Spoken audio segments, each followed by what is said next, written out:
What to do with 2.7/4 GPA?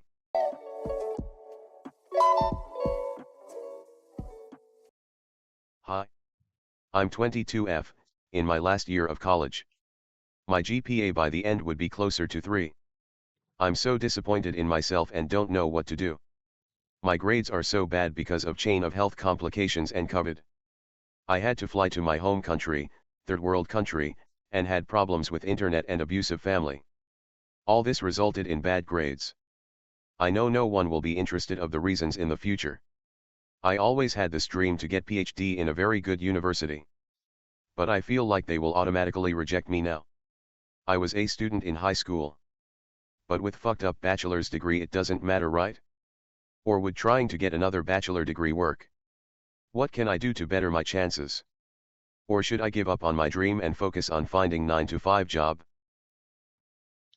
Yeah, so what I'd say to this person is I wouldn't give up because COVID did create a lot of extenuating circumstances. And you have a very significant extenuating circumstance. You said that you do not think that people will be interested in the reasons of the future. I think that if you can get your foot in the door, then they will be. So what I'd recommend doing is going ahead and if you're applying to PhD programs, first of all, get the best GPA you can.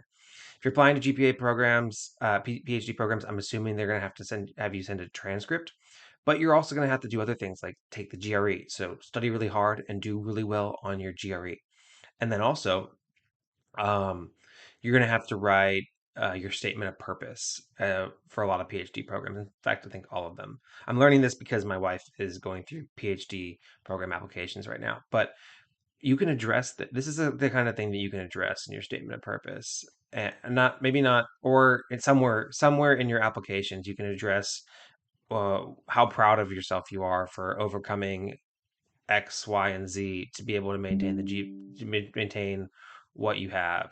You know, I feel like especially with universities, they're used to doing holistic applications, maybe less so.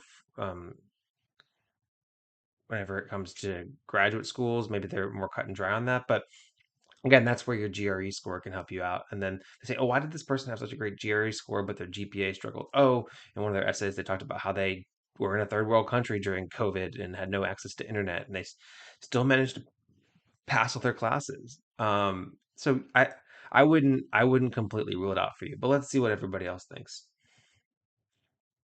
So somebody says it depends on the field, but typically lower end grad schools will still require a 3.0 to be admitted. At this point, you could be likely be admitted to a lower tier master's program on probation, and then if you excel, you get into a PhD program. Yeah, I feel like you could go the master's first route, but and people are saying fix with more education, but I don't know. I mean, maybe if I would go ahead and maybe apply to both master's programs and PhD programs, but if the money's not right, the money's not right, right? I don't recommend just getting more and more degrees and loading up on more and more debt.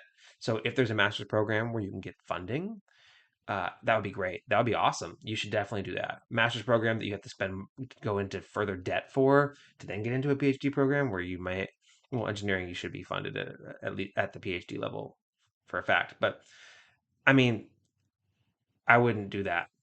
I wouldn't pile up financial obligations because that is just a burden that is just hard to overcome.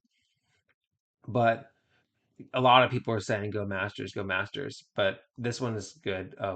Be honest with yourself if you're ready to actually get a 4.0 in a master's, which is good advice. I'll say also if you do want to, oh, this is not necessarily um, an engineering question. I just realized this is just general career guidance. But if you do want to go into job applications, just leave your GPA off your resume. That's all I'd say. But yeah, I mean, consider going to get your master's, but is the question you need to ask yourself is